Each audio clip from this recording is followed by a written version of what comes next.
What's up, guys? Welcome back to another one of our awesome videos that we're going to be putting out in the next couple of months. We're going to start doing more YouTube. We've obviously came out with a couple of videos on painting bodies and stuff like that. I got a couple other ones coming. Cool. So I get a lot of questions about converting cars or trucks into street cars, right? So as you can tell, this is a slash 4x4. Customer came to me and said, hey, I would like to turn it more into a street car slash drag car, but the truck is just way too high. So we ended up going with an LCG chassis. We did a couple little upgrades here and there. And like most slashes, they kind of sit off the ground right around this. This, obviously, I've already taken the suspension. So what I'm going to do is I'm going to show you guys how to take your 4 shocks, okay, which you have. You got your 2 fronts that are normally about this height, and then you got your 2 rears that are about this height, right? Which that's how you get that. And what we want to do is we want to sit it almost about maybe ½ an inch off the ground, just so it gives it that more aerodynamic, more planted feel. You don't have all that suspension travel because that's not what you want, especially when you're driving on road. Cool? So we'll be right back. I'm going to show you guys how we're going to start this. All right, so here we go. This is what you're gonna need. You're gonna need a little cup to take out the fluid that you have, a couple pieces of cardboard.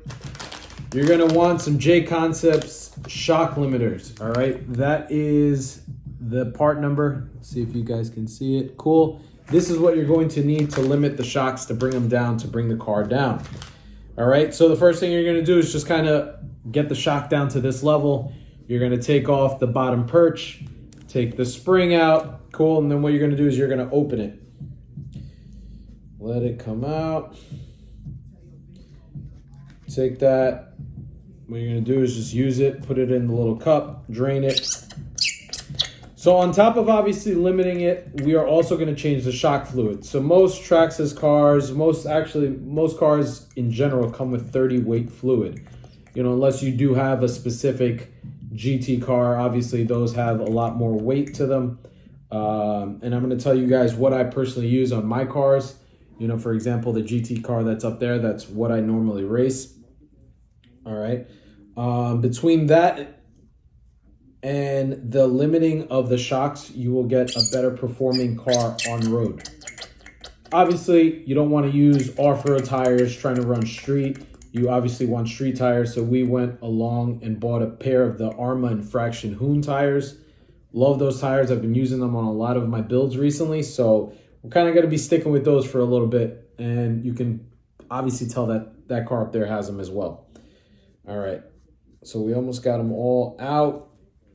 Just kind of dumping it out. You don't need to go crazy. The reason for the cardboard is so that you can kind of lay it here.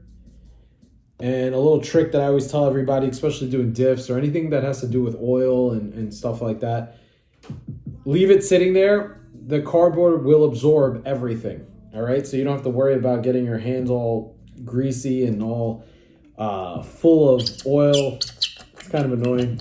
Even after you wash your hands, you can still feel it in your skin. All right, cool.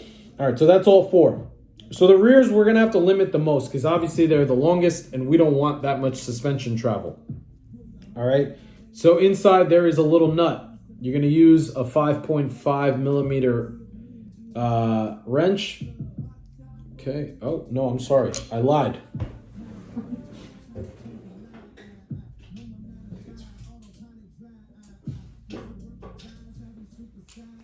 Yes, I did lie. Sorry, guys. Not 5.5. You need a 5 millimeter.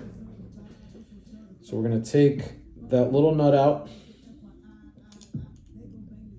All right. Okay, get that out of there. Then what we want to do is, now we have access to the shaft. So what you want to do is push out the piston. I think on the other side of the piston there should be a washer. See if I can get it, show you guys. There is a washer, usually goes underneath the piston. So just make sure you put that back where it belongs. All right, let's see. So on the front, in these kits, you get a couple different sizes. Well, I'm sorry, you get two sizes. You get, okay, here we go. You get, okay, 1/4 inch, and then you get, what would you say this is? Probably 2/8, maybe half of the 1/4 inch. How's that? So again, we're on the rear section and we want to limit it some more. So I'm going to put the shaft back in. All right, and I'm probably going to limit it. We're gonna put one, and again, they just slide right over the shaft. Let's see how this looks first. I want to see how much this actually limits it, and then we'll go from there if I want to add any more. Okay, we're gonna take this and screw it back in. Now again, we use 2 1/4 inch size limiters. I'm gonna screw it back in. All right, now, boom. That being said, here is the difference. All right. So I'm thinking it could probably use another not 1/4 inch, probably half of that. We're gonna take that out. Okay.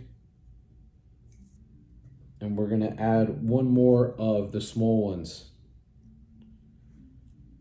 Now again, before I go and fill this thing up with fluid, oh man, did it fall out? Looks like it did. Oh no, it's right there.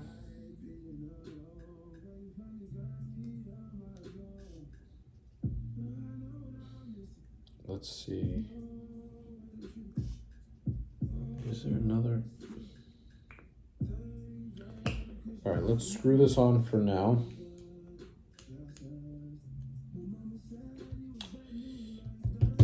All right, so what we're gonna do is I'm gonna get this back on. We will set the rears and the fronts, and we will see how it looks. And we'll go from there, and we'll see if that's the right height that I wanna be at. All right, so stay tuned, we'll be right back. All right, so you saw what we obviously did with the rears. We ended up adding 2 of the large ones. We'll go in simple terms. There's a large and a small limiter inside of the J Concepts bag. We went with 2 large ones and 1 small one. On the front, we ended up going with 1 large and 1 small. And this is the right height that we got. All right, and this is where we want it to be. As you can tell, normally when you lift up a slash, the wheels would droop down because it's an off-road truck. Now it is a on-road car.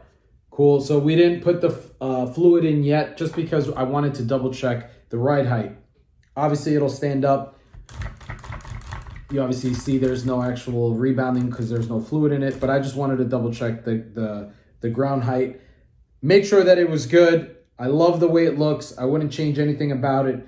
Now again, it doesn't specifically have to be a Power Stroke shock. It can be a Traxxas GTR shock. It can be a Proline Pro Spec shock. It can be one of your normal stock Traxxas shocks, okay? So you don't have to specifically use these shocks. Now, on top of it being a Power Stroke shock, I don't really like how stiff their normal shocks are. So I ended up getting another set of Pro Spec shocks, springs, okay? Proline makes the spring sets all different, weights. They got soft, they got medium, they got hard, they got super hard. So I ended up going with a medium in the front and we went with a hard in the rear. All right. Next up, we're going to take them back off. We're going to take them back apart and we're going to do a little bit of shock fluid. I'm going to show you guys that. And hopefully after that, we should be able to reinstall them. I'll show you guys that process in a minute. Be right back. All right, so we've removed all the shocks back off the truck. We took the shock springs off. And like I said, I will reiterate this. So I am using the Proline Pro Spec shock springs, not the Power Strokes, the Pro Specs. And I'm using mediums on the front and hards on the back. Now, that being said, we need to move now into the fluid section of this, all right? So what I personally use for on-road applications is a little bit heavier weight oil. So we're gonna be using 60 weight on the front and 50 in the rear. Now, some of you might say, why? Okay. When you have, and when you're going a lot faster, okay, and you hit the brake, you are going to get all of that mass and momentum forward, okay? So what you want to do is you want to slow that down. When you take off, okay, you don't have the same amount of mass coming forward because it's from a slow stop. When you're doing 60 miles per hour, okay, and you're coming into that, you need to be able to slow this action down. If not, then the whole nose slams down and you will start to lose control. You need to be able to level that off, all right? So that is why we use a little bit heavier on the front. Now, I've done probably videos like this before on how to bleed shocks. So I just need to obviously make sure which one is which. Obviously the rears are the longer shock bodies. So pretty simple. What we're going to do is show you how to do this.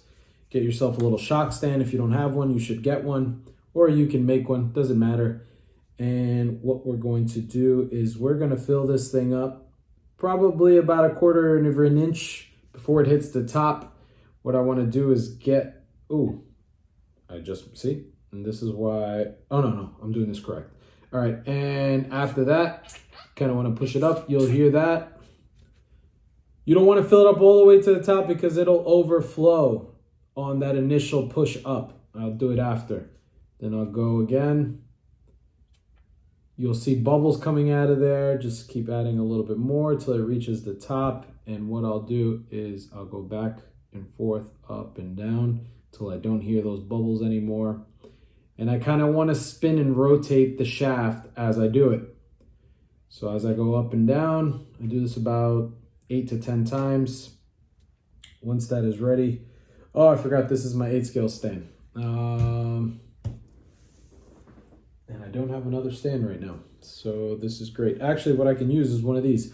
So if you want to make something shape shift, here's a shock spring. I'll take it and I'll put it in there. Boom, check it out. I got my own shock stand. Another tip for you guys. Next step, same thing. And we're gonna go back and forth and do all your shocks. Again, this is still the front. I'm gonna finish the rest of these. Again, we're gonna do 50 in the rear. So just remember that. And we'll be right back and I'll show you the next step. All right, now that we have filled up all the shocks, what we're gonna do is now play a little waiting game. All right, as you can tell, there is bubbles inside of the shocks. You see those little bubbles? You want those all to come out, okay? You don't want to have any air in the shocks. All right, so the next step, like I said, is just waiting this out. Take your time, wait till it's all out. I will show you guys in a minute what it looks like once it's all cleared up. All right, so it's been about an hour, and as you can tell, the fluid inside is clear. All right, so now we are ready for the next step. We'll show you that right now. All right, so after waiting for all the bubbles to come out, we are ready for the next step, which is bleeding the shocks. So we're gonna start with one, we're gonna take one out. All right, what you wanna do is get yourself a little rag, put it around. Now, I personally like to build my shocks with no rebound, okay? And what that means is I leave no pressure at all inside of the shocks. I don't like it. What I like to do is, so this is the front. This should be 60 weight. I like to top it off just a tad bit, okay, till it reaches around the top. So what I'll do is I will close up the shock. I will give it about 2 to 3 turns, okay? And then what I want to do is I want to completely compress it, okay? On the side of the cap, you'll see little holes and fluid will start to come out. Keep it compressed. And what will happen is the rest of the fluid will start to come out. This is why you have the little rag. And once all the fluid is out, just kind of wipe it off. Okay. And that's it. So you give it a couple of pumps up and down. I like to do this about 10 times. That's just me. You don't have to do it that many times, but that's how many times I like to do it. And from there, put the shock back on. Put the lower perch back on. And boom, you got yourself a perfectly bled shock, shortened, ready to go for a shortened Traxxas Slash with the Pro Spec springs. Again, J Concepts Traxxas limiters is what I use. If you guys have any questions, leave them down in the comments. I'm gonna finish up the rest of these.